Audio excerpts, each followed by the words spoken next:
자료 받으셨죠? 이제 오늘부터는 이게 이제 쭉 들어가면서 사실 한 학기로 끝날 수 있을지는 모르겠어요. 근데 사실 15주라는 시간 동안에 우리가 이렇게 들어가는 게 쉽진 않은데 기본적으로 우리가 이 학교 이름을 제자 학교 이름이라고 했다라는 게 의미가 있습니다. 그래서 지난주에 제자 학교를 들어가기 전에 먼저 우리가 구원을 받았는가, 또 하나님의 자녀가 되었는가, 이거를 이제 확증하는 것을 제가 예비 특강식으로 했거든요. 그리고 나서 이제 오늘부터는 그 구원받은 사람들이 사실 아는 게 없어요. 문제는요. 그러니까 예수 믿고 구원받는 게 정말 대단한 건데 내용이 없어요. 그리고 그 내용이라는 게 뭐냐면 예수님이 십자가에 죽고 부활하셨다라고 하는 이 캐리그마, 이 선포된 말씀 외에는 우리가 잘 몰라요. 그 다음에 이제 우리에게 필요한 것이 그분이 누구인가거든요. 그것이 바로 이 제자 학교의 동기가 됩니다. 그러니까 도대체 내가 그분으로 말미암아 구원받았고 그분으로 말미암아 영생을 얻었는데 그분이 누군지를 모르고 있다는 거죠. 그래서 오늘부터는 굉장한 공부의 양이 이제 들어가는데 오늘 무려 15페이지 받으셨죠? 물론 이거 다 나갈 수는 없어요. 오늘은 일단은 그 예수, 이 땅에 오신 예수, 이 땅에 인간으로 오신 예수님께서 보여주셨던 3년 반 동안의 그 이야기를 알아가야 되는데 문제는 이 예수라고 하는 분이, 인간으로 오신 예수님이라는 분이 과연 뭘 하셨는지, 또 오셔가지고 우리에게 뭘 보여주셨는지를 이제 하기 전에 배경을 좀 알아야 합니다. 그래서 예수님을 알 수 있는 것은 복음서밖에 없어요. 복음서밖에 없고 그리고 예수님을 해석한 거는 바울의 편지, 야고보의 편지, 베드로의 편지, 요한의 편지가 전부거든요. 그러니까 이 복음서로 예수님을 알 수 있는데 그 복음서가 도대체 어떻게 쓰여졌는가, 이제 그것부터 오늘 좀 하는데요. 적어도 저희 새사람 교회에서 제자 학교라는 것을 한다고 했을 때 그냥 제가 사실 다른 교회 제자 훈련이라든가 또는 특히 이제 뭐 유명한 교회 그 교재를 좀 다 받아봤어요. 받아보고 또 요즘 뭐 잘 나간다는 교회 제자 학교 훈련도 봤는데 마음에 썩 차지가 않아요, 제가요. 왜냐하면 그냥 너무 교리적이에요. 교리적이라는 느낌이 너무 들고 그냥 단선적이라는 것. 그래서 그냥 교인들로 하여금 이렇게 살도록 이렇게 그냥 미는 정도의 그런 느낌. 그래서 저는 그것보다는 진짜 예수님이 그 시대와 그 맥락이 어떠했는지를 좀 깊이, 그래서 제자 학교지만 약간 신학교 같은 약간 내용이 될 것 같아요. 그래서 좀 어느 신학교 개론 공부한다고 생각하셔도 틀린 말은 아니고, 그래서 이거 자료를 제가 직접 만들어서 가져온 거니까 우습게 생각하지 마시고 그냥 좀 잘 봐주세요. 왜냐하면 내용은 그렇습니다. 일단은 그래서 복음서로밖에는 알 수 없는데 복음서의 기원 어떻게 쓰여졌는가 이렇습니다.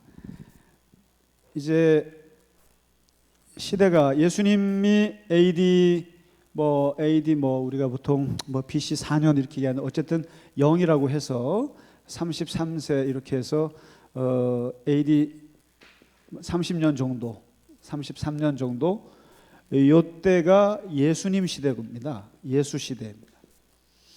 그러니까 특별히 이 중에서 3년이라고 하는 시간이 특별히 중요합니다.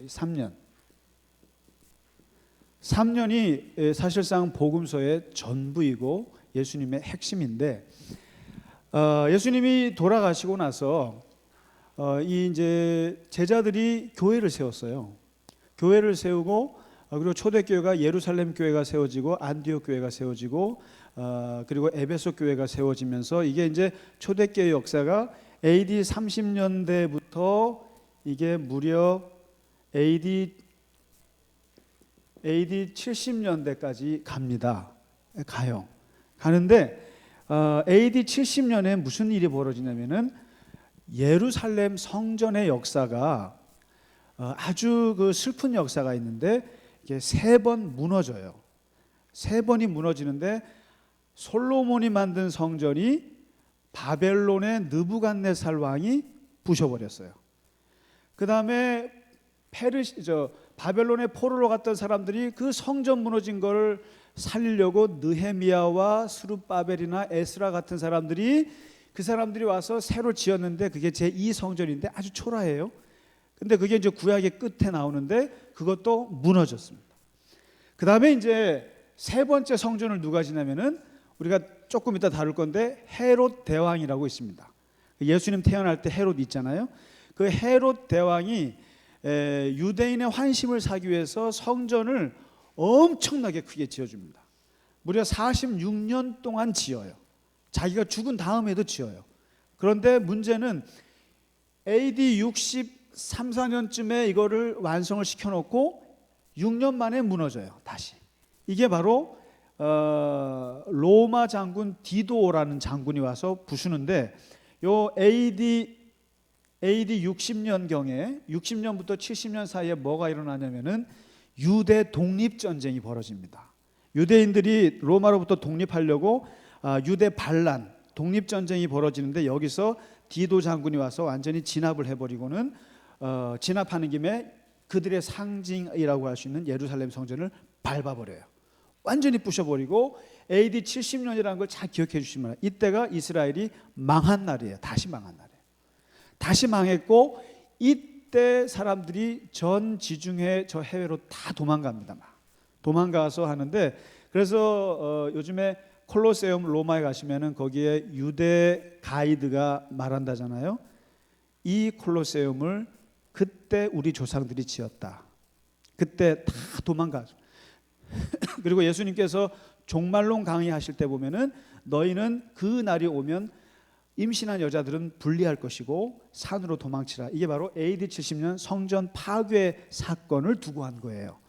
그래서 이제 이 사건이 아주 중요한 사건인데 예수님이 돌아가신 지가 대략 어쨌든 40년 정도입니다. 이게 40년 정도가 흐르면서 점점점 예수님에 대한 기억이 없어집니다. 이게 없어지고 이제 처음에 제일 먼저 등장한 것이 바로 구두입니다. 구두 전승. 구두라고 그럽니다. 구두 전승이라고 하죠. 오랄 트레디션이라고. 입에서 입으로 예수님이 무슨 말을 했다더라. 예수님이 뭐 비판받지 않는 그런 비판하지 마라. 뭐 이런 예수님의 말들이 이제 이렇게 사도 바울이나 그 제자들을 통해서 이렇게 전달됐겠죠. 전달되다가 이것이 기록이 되지 않겠습니까? 그것을 어록이라고 합니다. 어록. 그러니까 말씀 기록이 이제 생겨납니다. 그래서 이제 이것을 로기온이라고 하는데 파편적인 거예요. 그러니까 잠언 말씀과 같이 격언처럼 예수님의 한 말씀, 구하라 그러면 주실 것이여 너희에게 이런 파편적인 말씀들이 이렇게 돌아다닙니다. 어록들이 돌아다니다가 이게 이제 AD 62년, 3년, 4년, AD 64년이 뭐냐면 로마에서 화재가 나요. 네로 황제 때 화재가 나고 그 직전에 누가 죽냐면은 베드로와 바울이 죽어요. 이때 죽습니다. 그러면은 열심히 구두 전승으로 그냥 요 정도로 그냥 계속 전하다가 보니까 세월은 지나가고 기록은 없고 그러면서 교회가 슬슬 핍박을 받기 시작해요. 핍박을 받기 시작하면서 베드로가 아무래도 사도들이 뭔가 예수님에 대한 기록이 이제 베드로와 바울이 죽죠. 그 10년 전에 야고보가 죽죠. 그러니까 제자들이 이렇게 순차적으로 죽어나가니까 느낌이 뭐가 옵니까? 아까 말씀드렸다시피 1세대 사도들의 시대가 가는 거예요. 이제 예수님과 함께 점으로 가니까 그러면 도대체 예수님이 어떤 분인지를 모를 거 아니에요. 그러면서 급하게 복음서를 써내려가기 시작하는데 그 첫 번째 붓을 든 사람이 마가라는 사람입니다. 마가가 누구냐면 베드로의 비서예요. 그리고 베드로의 통역사예요. 그러니까 베드로는 아람어, 히브리어밖에 못하잖아요. 그러나 이제 복음을 전할 때 헬라어판이니까 그 세계가 헬라어를 할 수 있는 사람은 마가밖에 없으니까 마가가 통역을 해주는 것들 해주고 그리고 이 마가는 누구냐면은 마가의 다락방이 그 마가예요. 돈 많은 집 엄친합니다. 이 친구가. 그래서 이 마가의 다락방 이 어머니가 부자여가지고 거기에 제자들이 예수님이 다 아지트로 썼잖아요. 거기서 성령 받았고 그만한 집의 자제인데 이 마가라는 친구가 베드로하고도 관련되지만 바울하고도 관련돼요. 그래서 바울의 선교에 같이 뛰어들기도 했어요. 그런데 바울에게 찍힌 사람이에요. 마가가. 그러니까 이제 이런 거죠. 바울이 워낙 세지 않습니까, 사람이. 그러니까 그 터키 가시면 이게 토레스 산을 산맥을 이게 이 바울의 이 여정이 어마어마해요. 근데 이제 얘는 약하니까 거기서 돌아서 버렸습니다. 그래가지고 바울과 바나바가 있는데 바나바는 좀 봐주자. 바울은 무슨 소리야. 못 따라오면 그만이지. 그래가지고 바울에게는 미운 털이 박혔고 어쨌든 그래갖고 둘이 또 갈라지죠. 마가 때문에. 그런 사람이 마가인데 이 마가가 베드로의 이야기를 들으면서 예수님에 대한 복음서를 빨리 만들기 시작합니다. 그래서 나온 게 AD 70년쯤에 바로 이때쯤 정확한 횟수는 몰라요. 요즘처럼 무슨 뭐 인쇄 날짜가 나오는 것도 아니고 그냥 대략 AD 70년경에 마가복음이 등장합니다. 마가복음이 등장하는데 이 마가복음은 굉장히 간단합니다. 16장밖에 안 돼요. 그리고 예수님의 프라이빗 라이프, 어린 시절이 없어요. 필요 없어요. 지금 고난받는 교회, 초대교회 교인들에게 믿음을 지키게 하기 위해서 예수 그리스도가 누군가를 빨리 전하기 위해서 쓰다 보니까 사생활은 관심 없어요. 그래서 1장 1절이 바로 그거예요. 하나님의 아들 예수 그리스도 복음의 시작. 아주 단명하죠. 그러니까 예수는 하나님의 아들이고 그리고 그분은 복음이고 이것의 출발을 마가복음이 알리면서 바로 나이 30살 예수님을 등장시킵니다. 30살 예수님이 바로 세례받고 광야 시험하고 그냥 쭉쭉쭉 가는데 마가복음에는 무슨 비유라든가 또는 무슨 말씀의 산상수훈 같은 설명이라든가 설교라든가 이런 게 없어요. 액션이에요. 계속 고치고 움직이고 계속 말씀도 간단해요. 그러니까 16장까지 쭉 가는데 그리고 주로 예수님이 갈릴리에서 활동하세요. 그러니까 복음서에서는 예수님의 활동이 딱 두 가지로 나눠집니다. 하나는 갈릴리와 그리고 유대 예루살렘입니다. 예루살렘. 이제 우리가 지금 남북 분열사를 공부하고 계신데 이 갈릴리라고 하는 지역과 유대 지역이라고 하는 게 근본적으로 느낌이 다르셔야 돼요. 쉽게 말하면은 이런 거죠. 우리가 경상도 오신 분 계세요? 경상도 출신? 경상도 출신 하면은 우리가 비록 4, 5천 년 전인데도 신라의 후예라고 생각합니다. 신라. 그다음에 전라도에서 오신 분 있어요? 백제. 북에서 오신 분들은 고구려 이게 박혀 있어요. 마찬가지로 예수님은 남북 분열사에서 남유다 사람일까요? 북이스라엘 사람일까요? 예수님은요? 재밌어요 이게요. 참 웃겨요. 태어난 거는 다윗의 후손이라고 하기 위해서 베들레헴 유다에서 태어나게 만들어요. 근데 살기는 완전 북쪽 사람이에요. 예수님이요. 북이스라엘 사람이에요. 그러니까 사실 이제 남유다가 오래 갔지만은 사실 북이스라엘이 훨씬 더 북쪽이랑 교류가 많았고 굉장히 열린 사람들이고 쉽게 말하면은 신라가 통일했지만 고구려가 훨씬 더 사람들이 기계가 뭐 센 것처럼 이 북이스라엘 출신이에요. 예수님 사실상. 근데 이제 어쨌든 이 갈릴리라는 지역에서 활동을 하고 예루살렘으로 들어가시고 하는데 굉장히 이 마가복음에서는 예수님을 뭐로 얘기를 하냐면은 고난받는 메시아입니다. 이게 먼저 기독론입니다. 고난받는 메시아. 예수님은 순환을 받으시는 분이다. 십자가가 아주 핵심입니다. 이게 이렇게 해서 이제 하고 갈릴리 화폐 규모도 렙돈 정도예요. 렙돈요. 몇십 원. 아주 소박합니다. 마가복음은. 그래서 처음에 복음서를 읽을 때 마가복음은 아주 심플하게 읽어낼 수 있어요. 그리고 그냥 예수님은 간단하게 고난받는 주님입니다. 왜 그러냐면 이제 곧 닥쳐올 초대교회의 고난들에 대해서 예수도 고난받으셨다. 이제 이것이고, 그래서 제일 먼저 쓴 원본 오리지널이 마가복음이라는 걸. 그래서 이제 혹시 마태, 마가, 누가로 되어 있으니까 마타가 먼저라고 생각하시면 안 됩니다. 어디 가서 마태가 먼저라고 하시면 가버나움 제자학교 학생 아닙니다. 그러니까 이게 순서가 그렇지 않습니다. 그래서 먼저 AD 70년경에 어쨌든 마가복음이 나오고요. 그 다음에 AD 80년경에 마태가 나옵니다. 그 다음에 AD 90년경에 누가복음이 나옵니다. 근데 재밌는 것은 마태복음과 누가복음은 전부 다 마가복음을 가지고 쓴 거예요. 이걸 어떻게 알 수 있냐면은 마가복음에 661개의 문장이 있어요. 근데 661개 중에 600개가 이 속에 들어가 있어요. 이 속에. 그리고 보면 그래서 기본적인 자료가 오리지널 마가복음을 가지고 마태, 누가가 개정 증보했다고 보시면 돼요. 그래서 이제 여기서 마태가 굉장히 많은 걸 산상수훈을 집어넣고 종말론 강해를 집어넣고 천국 비유를 집어넣으면서 28장을 만들어요. 28장을 만들고 누가복음은 이것을 24장으로 만들어요. 그런데 재밌는 것은 마태와 누가가 읽어보시면 색깔이 확 달라요. 어떻게 다를까요? 마태는 여기도 족보가 나오고 여기도 족보가 나와요. 근데 족보가 근본적으로 달라요. 여기는 아마 아브라함부터 나올 거예요.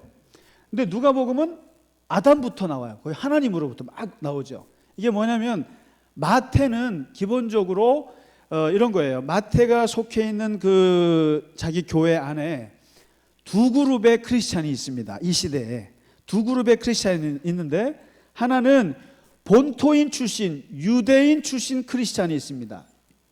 본토인 출신. 그 다음에 그 당시에는 해외 동포 800만 시대이기 때문에 해외 동포들이 많았어요. 많이 들어오기도 하고. 그런데 그 안에는 헬라파, 해외 출신 크리스찬들이 섞여 있어요. 이 두 파가 교회 안에 있습니다. 초대교회 안에 있는데 마태는 누구에게 초점을 두냐면은 본토 유대인들에게 마음이 있어요. 그래서 마태복음을 보면은요, 유대인들이 마태복음을 보면은 이상할 거 하나도 없어요. 거기에 보면 구약의 인용이 제일 많은 게 마태복음이고, 그 다음에 이스라엘 사람들이 봤을 때 전혀 거부감이 없어요. 예수님은 율법의 1.1획도 건들면 안 된다고 산상수훈에 얘기하잖아요. 유대인들이 볼 때, 그래서 예수님은, 여기서 말하는 예수님은 유대인 예수님이세요. 유대인 메시아예요, 완전히. 그래서 절대로 유대교하고 끊어진 게 아니다. 마태복음은. 그렇기 때문에 유대인들도 예수님을 영접할 수 있다. 이거를 보여주고 싶은 게 이 마태복음인 거예요. 그래서 이제 여기에는 아주 유명한 산상수훈이 들어가 있죠. 산상수훈이 들어가 있고, 이렇게 해서 사실은 마가복음은 재미가 없어요. 재미가 없는데 마태복음은 훨씬 더 읽을 거리가 많습니다. 그래서 개정 증보한 게 히트를 친 거죠. 마태복음. 그래서 이제 그렇고, 그 다음에 누가복음은요. 누가복음은 누가 썼습니까? 누가가 썼잖아요. 이 사람은 의사예요. 그리고 이 사람은 바울과 연결되어 있습니다. 그리고 누가복음과 동시에 쓰여진 게 사도행전이에요. 사도행전. 이게 같이 쓴 거예요. 그러니까 항상 누가복음과 사도행전은 같이 이렇게 보셔야 할 필요가 있어요. 있는데, 그러니까 쉽게 말하면 전반부 후반부인데, 이 누가는 기본적으로 생각이 어디에 가 있냐면 이방인들에게 가 있어요. 벌써 이미 헬라 사람들에게 가 있습니다. 왜냐하면 바울과 선교하니까. 그래서 누가복음에 보면 비유도 이스라엘 사람들은 관심이 없어 할 것들이 많아요. 선한 사마리아인 여인, 선한 사마리아인 비유. 그 다음에 돌아온 탕자. 그러니까 이방인들이 봐도 굉장히 와닿는 소설 같은 비유들이 누가복음에 있어요. 그래서 이렇게 보시면 됩니다. 그래서 마태와 이제 앞으로 우리가 이제 복음서를 읽으실 텐데, 마태복음을 읽을 때는 마가복음을 펼쳐놓고 국내 본토인들에게 가지를 친 게 마태복음이에요. 그 다음에 마가복음을 놓고 이방인을 생각하면서 쓴 복음서가 누가복음이에요. 그래서 이 느낌이 확 다릅니다. 확 달라요. 그래서 누가복음은 이미 데오빌로 각하여, 이미 어떤 헬라 사람 누군가를 향해서 이제 이 편지를 쓴 것처럼 하죠. 그리고 이 누가복음에는요, 기본적으로 제자들이 재밌어요. 그러면 복음서의 제자들이, 마가복음은 제자들이 되게 멍청합니다. 되게 멍청해요. 제자들이 깨닫지를 못해요, 잘. 그리고 마태복음은 조금 나아요. 그런데 이 누가복음에서는 제자들이 제자라고 하지 않고 사도라고 써 있어요. 사도요. 그러니까 이미 굉장히 업그레이드 돼서 나오고, 누가복음은 굉장히 성령을 강조합니다. 모든 게 다 성령의 인도하심 속에서 진행하는 것처럼 합니다. 그래서 어쨌든 70년에는 마가복음이고요, 80년에 마태, 그 다음에 누가복음이 나오고, 요 세 복음서가, 이 세 복음서가 예수님이 돌아가신 지 40년, 50년 정도 됐을 때 쓰여지면서 예수님이 어떤 일을 했는가라는 것을 최초로 이제 기록을 해놓습니다. 이게 됐고, 그리고 이 세 사람은 같은 관점으로 예수님을 취재하듯이 이렇게 한 거예요. 그래서 이것을 공관복음이라고 합니다. 공관복음서. 그래서 이제 혹시 뭐 이렇게 책을 보시다가 공관복음이라 그러면은 이게 무슨 뭐 주미공간 무슨 이런 게 아니고요. 예?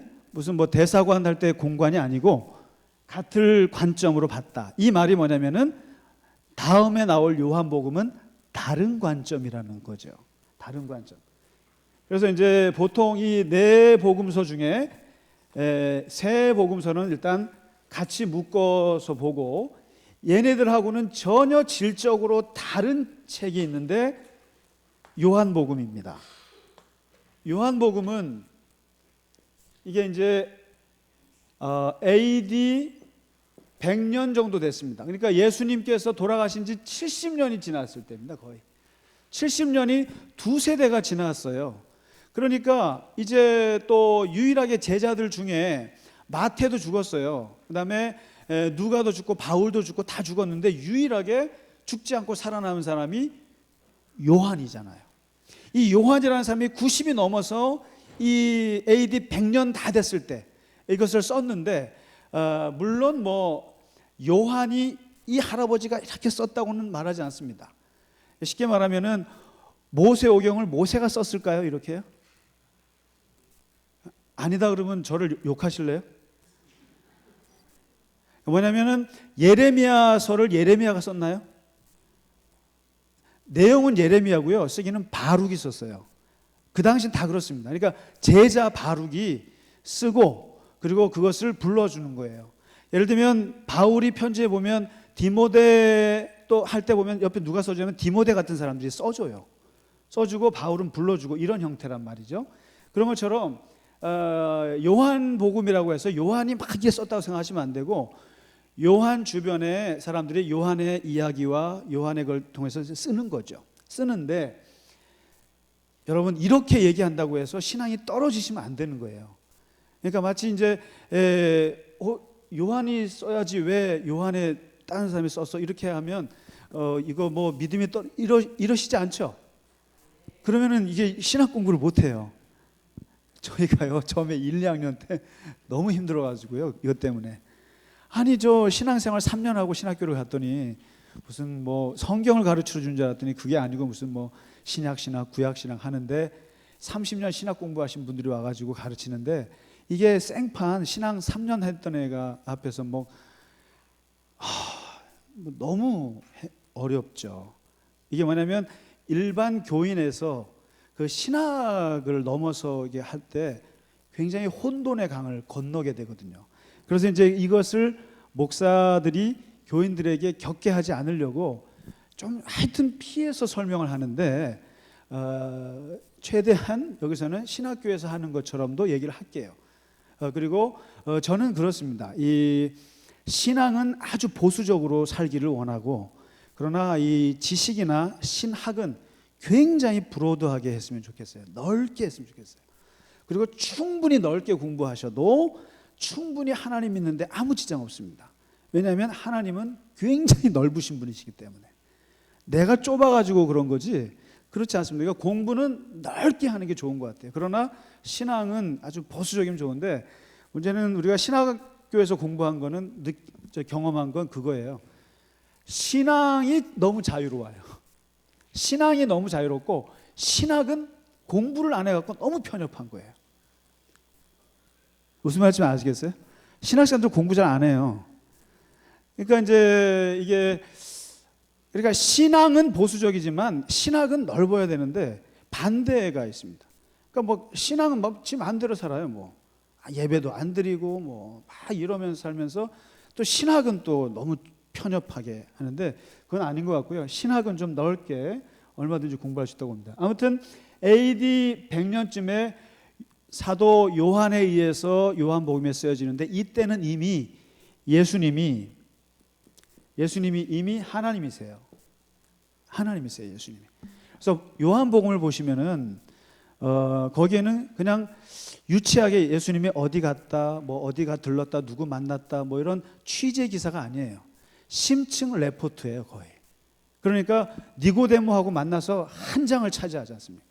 그다음에 사마리아 여인 만나서 한 장을 차지해요. 깊은 대화를 합니다. 그다음에 돌아가시기 직전에 3장에 걸쳐서 설교를 하시잖아요. 그러니까 이게 무슨 심층 레포트예요, 완전히. 근데 여기는 이미 거의 신학책을 읽는 느낌이에요. 신학책. 그러니까 이미 예수님은 영원한 말씀이세요. 예수님은 영원한 로고스입니다. 로고스. 사람이 아니에요. 사람이 아니고 이미 하나님이시고 영원한 말씀으로 이미 딱 나와요. 그래서 요한복음을 보시면 지식이 생기는 것이 아니라 신앙이 생깁니다. 신앙이. 예수님. 아주 심오한 얘기들만 해요. 거듭남에 대해서. 그 다음에 영생에 대해서. 그 다음에 영원한 물에 대해서. 그리고 여기서 예수님이 계속 나는 진리요, 뭐 무슨 나는 생명의 떡이요, 한 13가지 얘기하시잖아요. 이게 유명한 에고 에이미 구절입니다. 이게. 예, 에고 에이미. 그래서 나는 누구시다. 이게 하나님이 쓰는 어법인데 이게 요한복음에 나와요.